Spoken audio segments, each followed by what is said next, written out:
Assalamualaikum to all of my students. I hope you all are doing good. Biochemistry का जो हमारा आज का टॉपिक है that is the classification of carbohydrates. In this lecture we are going to discuss the classification of the carbohydrates, but before going to our topic one must know what is carbohydrate. Carbohydrates are aldehyde or ketones compounds with multiple hydroxyl groups. They are most abundant biomolecules. It constitutes 1% of your body mass, and for example glucose and fructose. Carbohydrate basically आपकी body के अंदर most abundant biomolecule है और ये 1% जो है वो आपकी बॉडी की मास को कॉन्स्टिट्यूट करते हैं और इसमें जो बेस्ट एग्जांपल्स हैं वो ग्लूकोज और फ्रक्टोज की हैं. And now we will move towards the classification of the carbohydrates. Carbohydrates are actually classified into the three major categories, which are monosaccharides, oligosaccharides and polysaccharides. First of all, we will discuss the monosaccharides. Monosaccharides are actually simple sugar consisting of single polyhydroxy aldehyde or ketone unit which cannot be further hydrolyzed, क्योंकि इनके अंदर single जो है वो polyhydroxy aldehyde या ketonic unit होता है, इसलिए इनको फर्दर हाइड्रोलाइज नहीं किया जा सकता. They are white crystalline solids, they are soluble in water and they are sweet in taste. And now the oligosaccharides.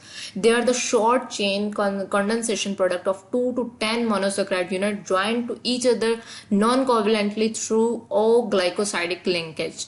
And now the examples are the sucrose, lactose and the maltose. These three, lactose, glucose and fructose, are covalently linked together through the glycosidic linkage यानी ओ glycosidic linkage.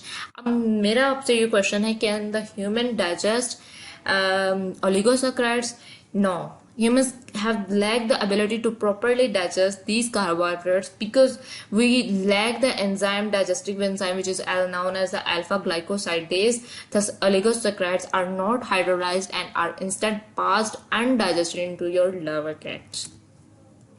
And now move towards our next topic, which is the polysaccharide. Polysaccharides are actually sugar polymers containing more than 10 monosaccharide units in their molecule, and they serve as the stores of fuel and also form structural elements of the cells. They are further divided into homopolysaccharides and heteropolysaccharides. Polysaccharides की further दो categories हैं जिसमें आती हैं homopolysaccharide और heteropolysaccharide. अब हम इनको बारी बारी डिस्कस करेंगे.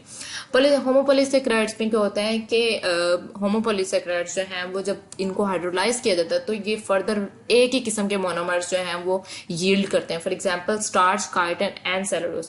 जो हाइड्रोपोलिसैकेराइड्स होते हैं इनको जब हाइड्रोलाइज किया जाता है तो ये दो से ज्यादा यानी मोर देन वन मोनोमर्स जो हैं वो यील्ड करते हैं. For example they are further classified into glucose, aminoglycans, glycoconjugates and mucilages. अब हम बारी बारी ग्लाइको अमाइनो एसिड ग्लाइकेन्स को देखेंगे, फिर ग्लाइको कॉन्जुगेट्स को देखेंगे, फिर हम देखेंगे म्यूसिलेजेस को. तो चलिए सबसे पहले हम देखते हैं glycosaminoglycans which is also they are also called as mucopolysaccharides in addition to the carbohydrate.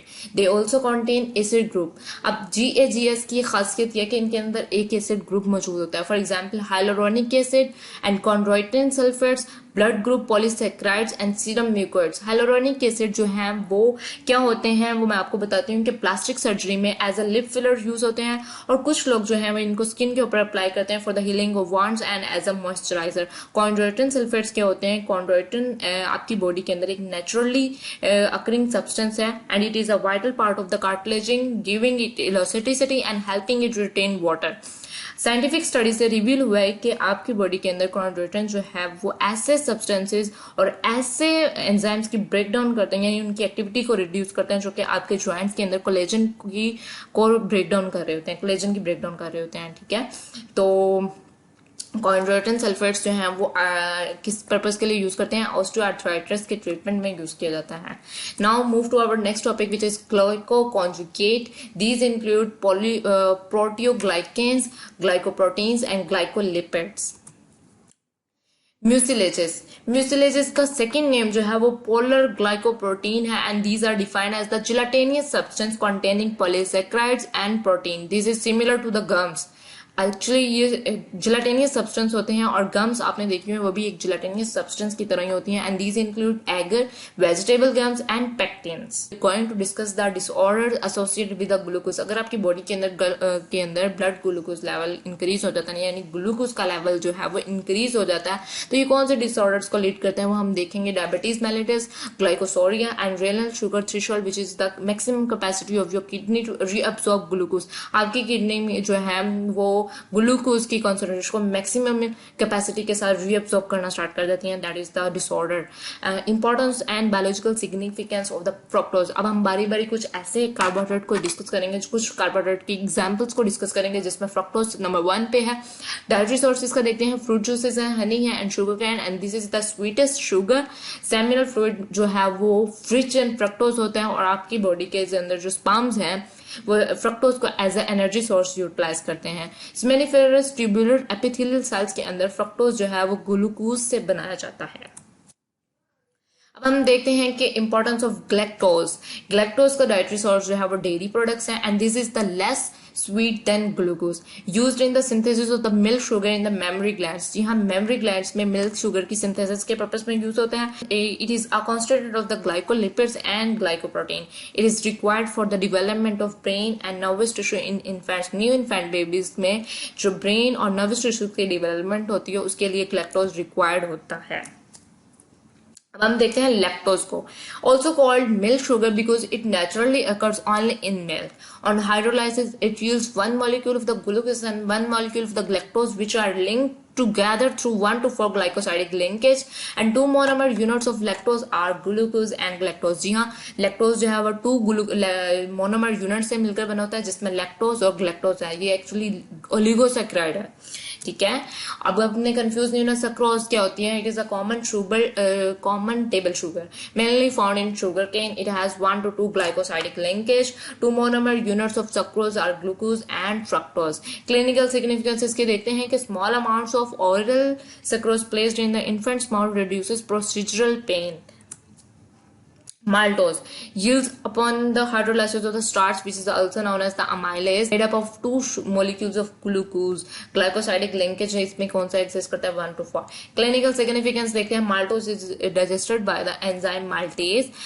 Baby food contain maltose because it is easily digested. जी हाँ, maltose जो है वो एक easily digested कार्बोहाइड्रेट है और बेबीज के food में जैसे सीरियल में ये माल्टोज जो है वो पाया जाता है ताकि ये जो है ना वो इजीली डाइजेस्टेड हो सके. फार्मास्यूटिकल इंपॉर्टेंस देखते हैं. कार्बोहाइड्रेट कौन कौन से फार्मास्यूटिकल इंपॉर्टेंस रखते हैं? For the preparation of simple syrup like for example sucrose, and for the coating of the sugar coated tablets, and for the preparation of the infant food for example starch and डेक्सट्रीन.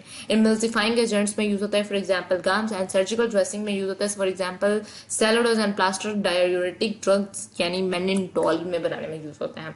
Thank you so much for watching my video.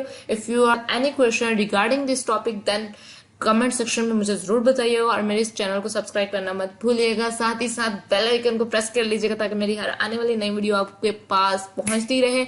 और मिलते हैं एक नए topic के साथ. तब तक के लिए अपना ख्याल रखिएगा. अल्लाह हाफिज.